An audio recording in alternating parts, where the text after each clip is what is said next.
continuar entonces ahora cediéndole la palabra al doctor Justo Reina.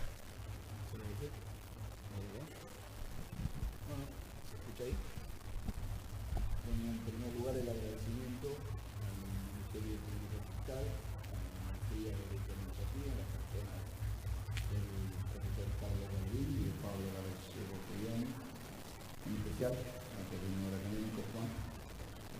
Sé lo que son los esfuerzos, sé lo que son los desvelos, sé lo que significa organizar y públicamente te quiero decir que también te felicito por tu coherencia y por tu arrojo, porque todo lo que escribís, todo lo que trabajás y rompís en diseños académicos y diseños que lo único que hacen es provocar desafíos, diversión y dinamismo.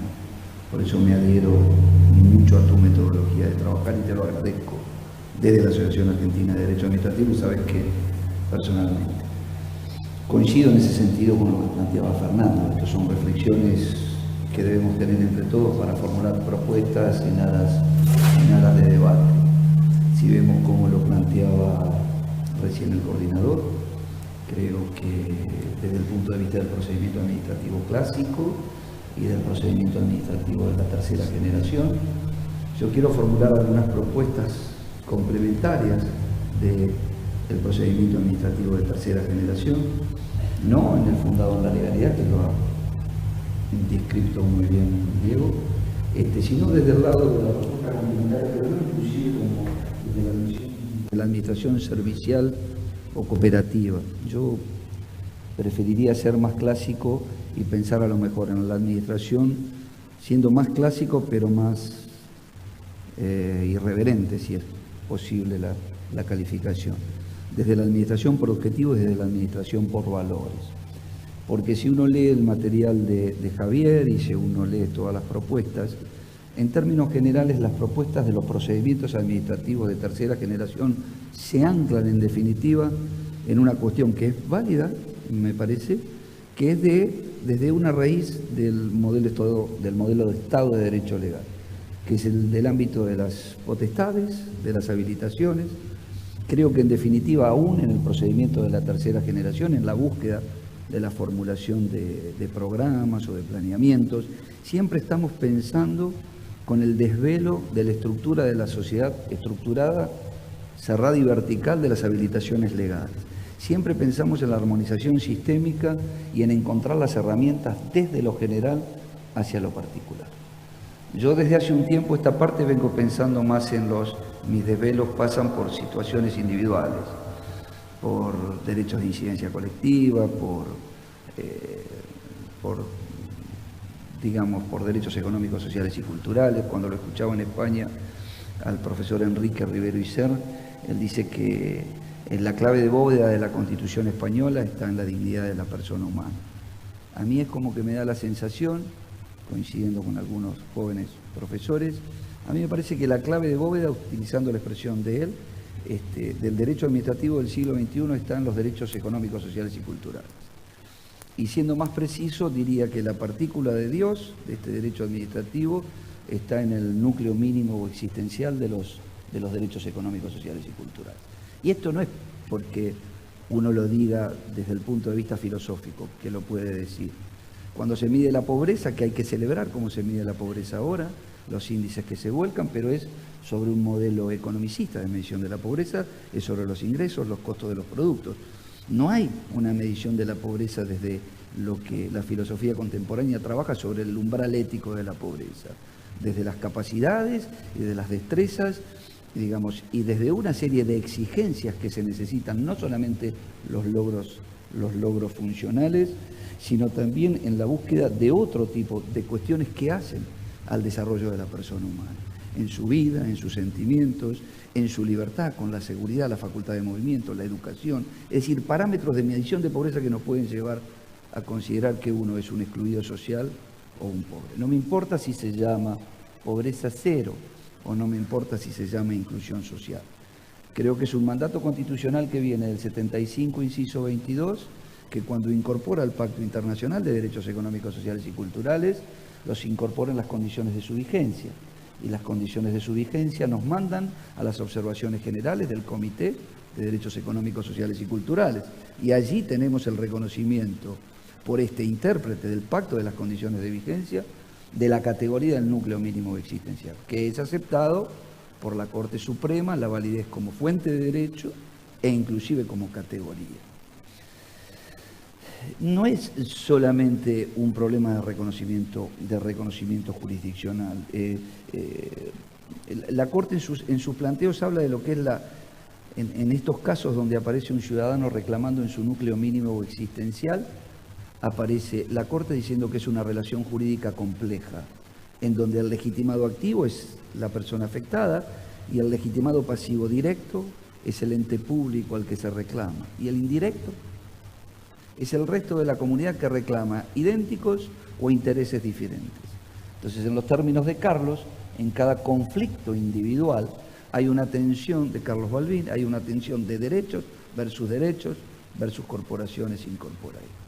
¿Quiénes son los sujetos obligados? A mí me parece que las características del impacto de la centralidad de la persona humana y la captación por vía remisiva de los ordenamientos internos, provinciales o locales, hacen suyo también la obligación constitucional o legal del reconocimiento del núcleo mínimo existencial. En términos de la teoría general, civil y comercial, podríamos hablar de que estamos frente a obligaciones plurales, a obligaciones conjuntas y a obligaciones solidarias. O sea, yo quiero hablar del procedimiento administrativo no en términos sistémicos o de creación, sino en términos de solución de la inmediatez del caso individual directamente afectado. Dejar de pensar en armonizar y pensar más en las soluciones concretas. Entonces, si hay sujetos obligados plurales, estamos hablando que hay en una relación jurídica particularizada, y pensar en la eficacia de la administración en los núcleos mínimos, o como dice la Corte, no voy a hablar de casos estructurales, Juan, adelante tuyo, pero sí donde hay estado de cosas inconstitucional. Zonas que los argentinos conocemos muchos, donde hay altísimos niveles de exclusión o de pobreza, donde hay categorías de vulnerables afectados en sus núcleos mínimos. Entonces, pueden pasar dos cosas, como dice Fernando. Una de las cosas es el procedimiento administrativo que sea una cuestión útil para la administración o una cuestión útil para la causa judicial, para el proceso contencioso.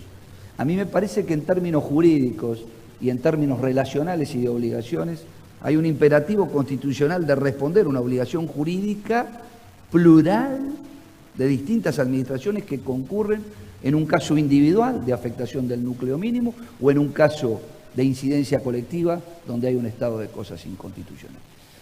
Esto nos manda un procedimiento administrativo diferente. No es el procedimiento administrativo de la primera generación, donde hay un proceso de aplicación a un sistema jurídico, a un conjunto de normas, hablando en términos de Estado de Derecho legal, nacionales, provinciales o de gobiernos locales, sino que hay una obligación constitucional de sacar en una situación de indignidad extrema a ciudadanos o a grupos de ciudadanos.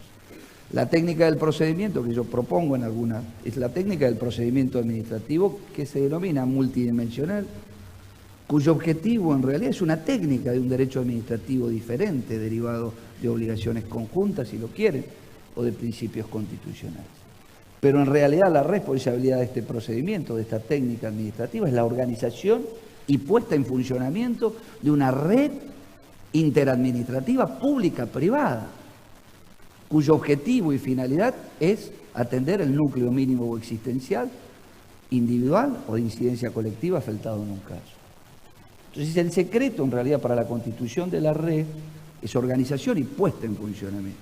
Es tomar los elementos claves de distintos ordenamientos, de distintos niveles de gobierno, que se trata de elementos claves, está bien, se trata de elementos claves que van a configurar la red. La red, tengo que ir terminando lamentablemente, la red en realidad se gobierna por distintas, yo quería hacer, a lo mejor me tomo un segundo más.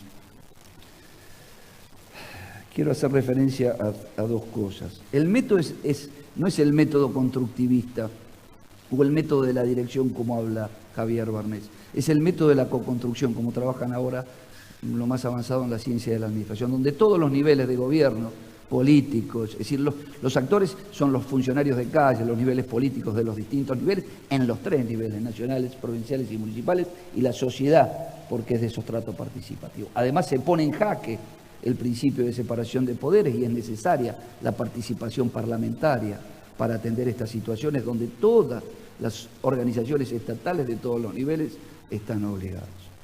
Otro de los principios que quería hacer referencia, que es el principio de la no colonización. ¿Qué quiere decir esto?